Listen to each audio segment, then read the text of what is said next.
جی کیا کہنا ہے کس طریقے دعائیں پڑھی سینا کے لیے تناؤ چل رہا ہے پاکستان میں؟ جی آج چونکہ ہفتے کی نماز ہوتی ہے، آج جمعہ تھا، اور اس جمعے کے موقع پر ہمیشہ ہم لوگ اکٹھا ہو کے نماز پڑھتے ہیں، ہفتے میں تمام لوگ اکٹھا ہوتے ہیں، تو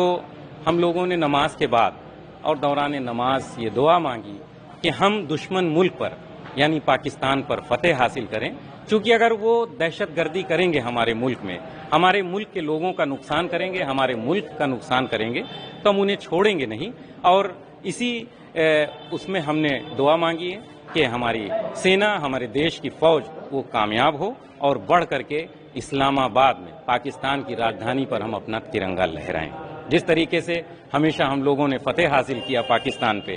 اور تمام ملکوں سے جب بھی ہوا معاملہ تو ہم لوگوں نے بڑھ چڑھ کر کے حصہ لیا اور دیش اپنے ہندوستان کی فتح ہوئی اور دشمن ملک پر ہم نے وجے پراپت کیا۔ اسی کڑی میں ہم لوگوں نے دعا بھی کیا اور جب ضرورت پڑے گی تو ہم لوگ حاضر بھی ہیں، اپنے ملک کے لیے آواز دیں گے، ہم لوگ سرحد پہ کھڑے ہوئے ملیں گے۔ جی یہ اشفاق اللہ خان صاحب کی زمین ہے، یہاں پر انہوں نے پھانسی کے پھندے کو چوما، دیش کی آزادی کے لیے انہوں نے انگریزوں سے لوہا لیتے ہوئے اور انہوں نے پھانسی کے پھندے کو چوما۔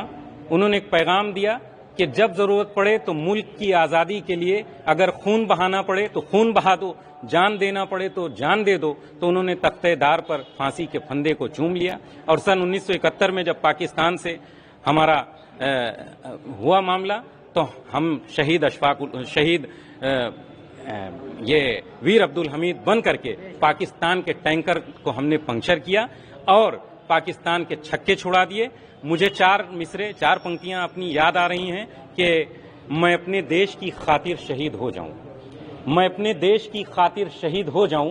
یہ آرزو ہے کہ عبدالحمید ہو جاؤں، اور جو میرے ملک سے غداری کر رہا مشموم، میں اس کی جان کا دشمن شدید ہو جاؤں۔ تو اسی کڑی میں آج ہمارے دیش کی بیٹی، مسلم سماج کی بیٹی، ہم تو یہ کہیں گے کہ ہمارے دیش کی بیٹی صوفیہ نے اپنی قیادت میں، اپنے نیترتو میں جس طریقے سے پاکستان کو ناکو چنے وہاں پر انہوں نے حملہ کیا، سندور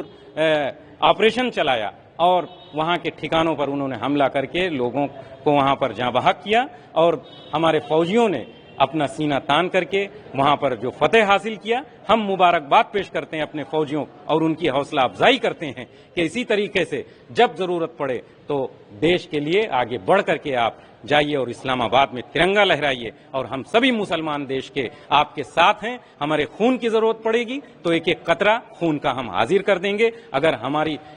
ہمارے سر کی ضرورت پڑے گی تو اپنے ملک، اپنے ہندوستان کے لیے اپنے سر ہم کٹانے کے لیے تیار ہیں، لیکن سر ہم جھکا نہیں سکتے، وہ چاہے پاکستان ہو، وہ چاہے چائنا ہو یا دنیا کا کوئی بھی ملک ہو، ہم سر جھکا نہیں سکتے۔ ہاں ماشاءاللہ جمعہ کی نماز پڑھ کے ہم لوگ بیٹھے ہیں اور ابھی اسی لباس میں ہیں جس لباس میں جمعہ کی نماز ادا کی ہم نے۔ ہمارے بغل میں ہمارے مسجد کے امام صاحب بیٹھے ہوئے ہیں، کمیٹی کے لوگ بیٹھے ہوئے ہیں، اور بھی ہمارے مسلیان سب طرف بیٹھے ہوئے ہیں۔ سب لوگوں میں اس بات کی خوشی ہے کہ ہمارے ملک نے اور ملک کے فوجیوں نے، فوجی کمانڈروں نے دہشت گردی کے خلاف جو اقدام کیا ہے، جو کارروائی کی ہے، ہمیں اس بات سے خوشی ہے اور امید رکھتے ہیں دہشت گرد کو اس کے انجام تک پہنچایا جائے گا۔ آج کس طریقے سے دعا مانگی ہے؟ ہم نے ملک کی ترقی کے لیے، سلامتی کے لیے، انسانیت کی بقا کے لیے اور ملک میں امن و امان باقی رہنے کے لیے دعا کیا ہے۔ فوجی کمانڈروں نے جو حوصلہ کن کام کیا ہے، ہم نے اس کی حوصلہ افزائی کی ہے، انہیں مبارکباد بھی پیش کیا ہے اور دعائیں بھی کیا ہے۔